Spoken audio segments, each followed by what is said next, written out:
Parlons des ancêtres. Vous savez, qui ne l'est pas qu'il est. Parlons aujourd'hui de cela en fait. Il m'est souvent arrivé de recevoir beaucoup de personnes, ou du moins de me retrouver dans des milieux où l'on évoque ce genre de sujet. Parce que, à l'heure actuelle, les gens sont beaucoup intéressés à l'ancestralité. Aussi, par exemple, les tablettes de Thoth, ça, ce sont ces 15 tablettes de Thoth. Ça fait à peine 9 ans que j'ai ce manuscrit, ce grand livre. Vous savez, lorsqu'on parle des ancêtres, il faut déjà classifier. Ce n'est pas tout le monde qui est appelé ancêtre. Et même pour être un ancêtre, il y a un potentiel niveau qu'il faut atteindre. C'est vrai, les gens disent, certains confrères bien sûr, si tu as mené des actions bonnes et justes, tu es ancêtre. Et je l'ai souvent dit, mais ce qu'ils ont oublié de vous mentionner, c'est qu'il y a le facteur âge. C'est important, le facteur âge. Voyez-vous par exemple, vous avez eu une vie de juste, vous avez fait de bonnes choses et vous mourrez à 59 ans. Vous ne pouvez pas devenir un ancêtre. Par contre, même à l'âge de 5 ans, même à votre naissance, vous pouvez être un patriarche. Mais cela ne fait pas de vous un ancêtre. C'est ça la différence. Déjà, premièrement, qu'il était important que je situe entre un ancêtre et un patriarche.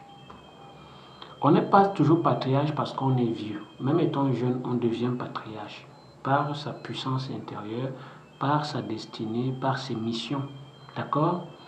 Maintenant, être un ancêtre, ça ne veut pas dire que parce qu'on est mort à 80 ans, à 60 ans, l'âge de la vieillesse, bon, le début de l'âge de la vieillesse, parce que pour parler de vieillesse en Afrique, c'est à 70 ans. Mais à 60 ans, vous considérez déjà comme un vieux. Ok? Ce n'est pas parce que vous êtes décédé donc à 90 ans, 100 ans, que vous êtes ancêtre. Pas du tout. Que vous ayez mené une vie de juste ou pas, ce n'est pas le seul facteur à observer. Il y a quelques facteurs dont je vais vous les énumérer. Pour devenir un ancêtre, d'abord, il y a le facteur de la vie. Et quand on parle de vie, on regarde la matérialité, c'est-à-dire votre existence. L'ensemble des actions que vous avez menées, si cela a été de la majorité connue de tous et de votre communauté comme juste, au minimum à 70%, je dis bien au minimum à 70%, vous êtes déjà dans le premier aspect éligible par ce premier facteur. De deux, il faut avoir transmis les valeurs culturelles, les traditions ancestrales, votre spiritualité à quelques de la génération qui était actuelle ou à venir selon votre existence. Deuxième facteur. Troisième facteur, il faut ne pas avoir été mort d'une mort sociale ou d'une mort, non, je ne vais pas dire civile, ou d'une mort communautaire. La mort sociale ou communautaire, c'est trois. On vous chasse ou on vous bannit d'un village ou d'une communauté. C'est-à-dire que si vous mourrez ailleurs, quand vous êtes seulement chassé ou banni de votre communauté, vous êtes d'une mort communautaire ou sociale. Deuxième, vous mourrez par accident, qu'importe. Vous n'êtes plus éligible. Troisième, vous mourrez par pendaison. D'accord? Vous n'êtes plus éligible. Voilà, dans ce cas-là, les trois facteurs observés. Les trois aspects observés. Voilà. Quand vous n'êtes pas dans ces trois facteurs, vous êtes déjà éligible sur trois facteurs. Mais il y a un quatrième. Vous ne devriez pas mourir de maladie.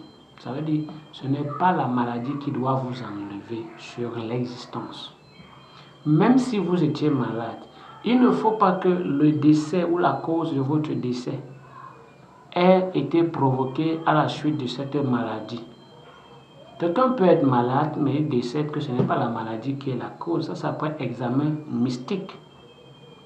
Ce n'est pas parce que quelqu'un souffre de mal de tête ou de maux de tête durant un bon bout de temps qu'il est mort, c'est les maux de tête qui l'ont tué. Il faut vous élever spirituellement, d'accord? Lorsque vous n'êtes pas mort de maladie, qu'importe, maladie lancée ou pas, alors quand vous avez réuni ces 4 paramètres, vous pouvez devenir ancêtre. Maintenant, si vous voulez entrer dans la catégorie d'ancêtre lumineux, puissant, méritant ou sanctifié, il va falloir que dans vos actions de juste, que vous ayez porté le flambeau d'abord de vos ancêtres, ensuite de votre communauté et enfin pour l'humanité au complet. Je ne sais pas si vous comprenez ce que je dis. Ce que je dis, ce n'est pas les notions de 6e ou de leçons de l'université. C'est des notions interdimensionnelles qui perdurent durant des millénaires et des temps indéfinis. Pour devenir ancêtre méritant, il va falloir que la transmission que vous ayez partagée ne soit pas seulement limitée à votre famille, mais au-delà. C'est pourquoi dans l'ancestralité, dans la spiritualité africaine, un homme mystique est d'abord médecin. Ça veut dire que la médecine est le dernier palier. On ne se forme pas pour être médecin spirituel, non.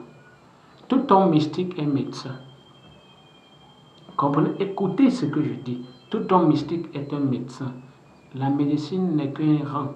Je veux dire, ce n'est pas un grade. Ce n'est même pas un niveau dans l'éducation ésotérique. Mais disons-le, de manière spirituelle, la médecine n'est qu'une étape. Vous devez savoir comment réorienter votre esprit, soigner votre âme pour guérir le corps physique. C'est la médecine akashique, la médecine spirituelle, le yod, le feu. Ok? Maintenant, là, c'est ce qu'on appelle les ancêtres méritants. Mais pour accéder à cela, comme je vous l'ai dit, il faut avoir vécu au-delà, minimum 60 ans, mener la vie de juste, avoir justifié et porté la cause de vos ancêtres et au-delà de votre communauté. On ne doit pas seulement vous connaître dans votre village, d'accord?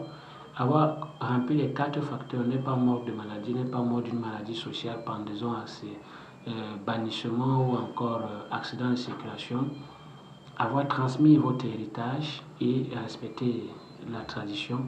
Et quand vous avez ces paramètres-là, vous pouvez donc être un ancêtre de lumière. Maintenant, il y a aussi un autre facteur qui peut vous rendre ancêtre de lumière. Mais jusque-là, il faut que vous dépassiez 60 ans. Mais, dans ce cas de figure, on ne vous appellera pas ancêtre de lumière. D'accord? On vous appellera des ancêtres martyrs. Ou alors des aïeux martyrs. Par exemple, Thomas Sankara. Il est mort moins de 60 ans. Comprenez? Martin Paul Samba, etc. Et je n'en citerai pas plus. D'accord? Là, ils sont morts en martyrs. Je prends un exemple religieux, Jésus. Pour ne que citer cela, même si ce n'est pas un exemple qui est vrai, qui est honnête, pour dire il est mort en martyr. D'accord? Martin Paul Samba, Thomas Sankara, ils sont morts en martyr. Là, ils sont dans la catégorie aïeux, martyrs. Ça veut dire que quand on les évoque, c'est pour réclamer la force avec laquelle ils ont pionné pour pouvoir faire avancer quelque chose qu'ils ont défendu. Voilà pourquoi ils sont considérés comme des aïeux martyrisés. C'est pour ça qu'on les appelle nos martyrs. Mais ils ne sont pas des ancêtres vivifiés, mais ils sont des aïeux à vivifier. Parce que pour devenir ancêtre, pour être un ancêtre, il y a beaucoup d'étapes, il y a beaucoup d'échelles. D'accord? Alors, je ne vais pas aller plus loin. Si vous avez des questions, vous pouvez les soumettre en commentaire et je réponds rapidement. Sa Majesté le Roi a encore fait fort. Sois sage.